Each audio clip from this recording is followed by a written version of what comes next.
তুমি যদি এবাৰ এছএছএলচি 2026 দিছা তেনেহ'লে ভিডিঅ'টো তোমাৰ বাবে খুব ইম্পৰ্টেণ্ট হ'বলৈ গৈ আছে, কাৰণ এই ভিডিঅ'টোত আমি ডিছকাছ কৰিবলৈ গৈ আছোঁ যে এইবাৰ যিসকলে মেট্ৰিক দিছে তোমালোকৰ পাছিং মাৰ্কছ কিমান, MCQ আৰু ডেছক্ৰিপটিভত দুয়োটাতে 13 পালে পাছ কৰাই দিবনে নাই। কিন্তু এইটো তোমালোকৰ ভুল ধাৰণা। 13 পালেও কিন্তু কিছুমানে ফেইল কৰে, যোৱাবাৰ 14 পায়ো কিছুমানে ফেইল কৰিছে। আৰু এটা কথা, গ্ৰেছ মাৰ্কছ দিয়ে নে নাই। এতিয়া কথাটো হ'ল, তোমালোকে যদি ভাবি আছা গ্ৰেছ মাৰ্কছ ধৰি আমাক পাছ কৰাই দিব, তেতিয়াহ'লে কিন্তু সেইটো তোমালোকে ভুল ভাবি আছা, কাৰণ গ্ৰেছ মাৰ্কছ সেৱাই দিয়ে, কিন্তু বহুত কণ্ডিশ্যন আছে। তোমালোকৰ টোটেল ছাবজেক্ট 6টা ধৰি লোৱা, তুমি 5টা ছাবজেক্টত পাছ কৰিছা আৰু এটা ছাবজেক্টত ফেইল কৰিছা, তেতিয়াহ'লে এই কণ্ডিশ্যনত গ্ৰেছ মাৰ্কছ দিয়াৰ খুব চান্স আছে। এতিয়া কথাটো হ'ল, তোমালোকে পাছ হ'বৰ বাবে MCQত 13 মাৰ্কছ আৰু থিয়ৰীত 14 মাৰ্কছ পাব লাগিব, তেতিয়াহ'লে তোমালোকৰ পাছ কৰাই দিব, আদাৰৱাইজ ফেইল। এতিয়া কথাটো হ'ল, ৰিজাল্ট কেতিয়া দিব।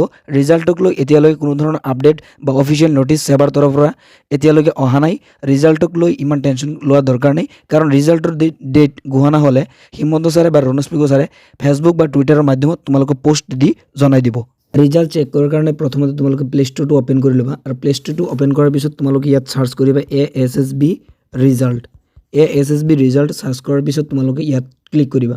তাৰপিছত ইয়াত যিটো অ'পেন লিখা আছে, চ' ইয়াত তোমালোকৰ অ'পেন লিখা নাথাকে, তোমালোকৰ ডাউনলোড বুলি লিখা থাকিব। চ' ডাউনলোড লিখা থাকিলে তোমালোকে ডাউনলোড কৰি ল'বা। ইয়াত তোমালোকৰ ডাউনলোড লিখা থাকিব। মই যিহেতু অলৰেডি ডাউনলোড কৰিছোঁ, এইকাৰণে ইয়াত অ'পেন লিখা আছে, তোমালোকৰ ডাউনলোড লিখা থাকিব। তোমালোকে ডাউনলোড ক্লিক কৰি ডাউনলোড কৰি ল'বা। তাৰপিছত তোমালোকে অ'পেন কৰিবা। তাৰপিছত তোমালোকে এপটো অ'পেন কৰিবা। অ'পেন কৰাৰ লগে লগে তোমালোকে এনেকুৱা টাইপ আহিব। তাৰপিছত এলাউটো ক্লিক কৰিবা, আৰু এইটো যিটো তোমালোকৰ ইয়াত কাৰেণ্ট ইয়াৰ ৰিজাল্ট আৰু প্ৰিভিয়াছ ইয়াৰ ৰিজাল্ট বুলি লিখা আছে, চ' ইয়াত যিটো প্ৰিভিয়াছ ইয়াৰ ৰিজাল্ট, ইয়াত লিখা আছে কাৰেণ্ট ইয়াৰ ৰিজাল্ট। তাৰমানে এইবাৰ যিহেতু 2026, চ' এইটো ৰিজাল্ট আমি ইয়াত পাই যাম। আৰু এইটো যিটো প্ৰিভিয়াছ ইয়াৰ, মানে বিগত যিবিলাক বছৰ আছে, যেনেকুৱা 24, 25, 23, 22 যিমান আছে, চ' ইয়াত আমি চেক কৰিব পাৰিম। চ' আগৰখিনি চেক কৰাৰ লাভ নাই, দৰকাৰ নাই। আমি যিহেতু এইবাৰটো চেক কৰিম, চ' ইয়াত তোমালোকে ক্লিক কৰিবা, কাৰেণ্ট ইয়াৰ ৰিজাল্টত ক্লিক কৰিবা। কাৰেণ্ট ইয়াৰ ৰিজাল্টত ক্লিক কৰাৰ পিছত তোমালোকে ইয়াত যিটো লিখা আছে যে মোবাইল নাম্বাৰ, ইয়াত লিখা আছে তোমালোকৰ মোবাইল নাম্বাৰ, তাৰপিছত নেম, তাৰপিছত what do you want to study, তাৰমানে কোনটো ক্লাছত পঢ়া। চ' তোমালোকে ইয়াত মোবাইল নাম্বাৰটো দি দিবা, নেমটো তোমালোকৰ নিজৰ নামটো ইয়াত লিখি দিবা, তাৰপিছত হোৱাট ডু ইউ ৱান্ট তোমালোকৰ ক্লাছটো ইয়াত লিখি দিবা। যিহেতু আমি ক্লাছ 10ৰটো চেক কৰিম, চ' ইয়াত তোমালোকে ডিপ্ল'মা কোৰ্ছ আফটাৰ 10th ইয়াত ক্লিক। চ' ইয়াত তোমালোকে ক্লিক কৰাৰ পিছত এনেকুৱা টাইপৰ আহিব। চ' ইয়াত এনেকুৱা টাইপৰ আহিব ASSB SSLC ক্লাছ 10 ৰিজাল্ট 2026, যিহেতু এইবাৰ 2026 এনেকুৱা লিখা থাকিব।